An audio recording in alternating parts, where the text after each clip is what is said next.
90 காலகட்டங்களில் ரசிகர்களுக்கு பிடித்த ஒரு நடிகையாக வலம் வந்தவங்க தான் நடிகை சுகன்யா. இவங்களோட அழகும் நடிப்பும் இவங்களுக்கு மேன்மேலும் அடுத்தடுத்த படங்கள்ல நடிக்கிற வாய்ப்பு பெற்று கொடுத்துச்சு. இவங்க 1991 வெளியான புதுநெல்லு புதுநாட்டிங்கிற படத்தின் மூலமாக சினிமா துறைக்கு அறிமுகமானாங்க. இவங்க நடித்த இந்த முதல் படமே வெற்றியை கொடுத்துருக்கு. ஸோ இந்த படத்தை தொடர்ந்து அடுத்தடுத்த படங்கள்ல நடிக்கிற வாய்ப்பு கிடைச்சது.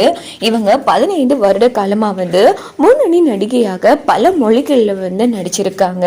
தமிழ் மட்டுமின்றி கன்னடம், தெலுங்கு, மலையாளம் நிறைய மொழிகள்ல ரொம்ப பிஸியா நடிச்சு வந்திருக்காங்க. ஆனா அந்த காலத்து முன்னணி நடிகர்களுடன் சேர்ந்து நடிச்ச இவங்களால நம்ம சூப்பர் ஸ்டார் ரஜினிகாந்த் கூட மட்டும் சேர்ந்து நடிக்கிற வாய்ப்பு கிடைக்கவே இல்லையா.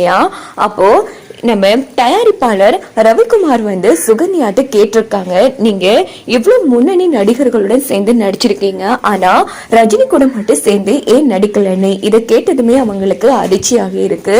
சோ அதுக்கு அவங்க என்ன பதில் சொல்லியிருக்காங்கன்னு சொன்னா, முத்து படத்துல நடிக்கிறதுக்கு சோனியாவுக்கு தானே வாய்ப்பு கிடைச்சதா, ஆனா கிடைச்ச வாய்ப்பையே அவங்க தவற விட்டுருக்காங்களாம்.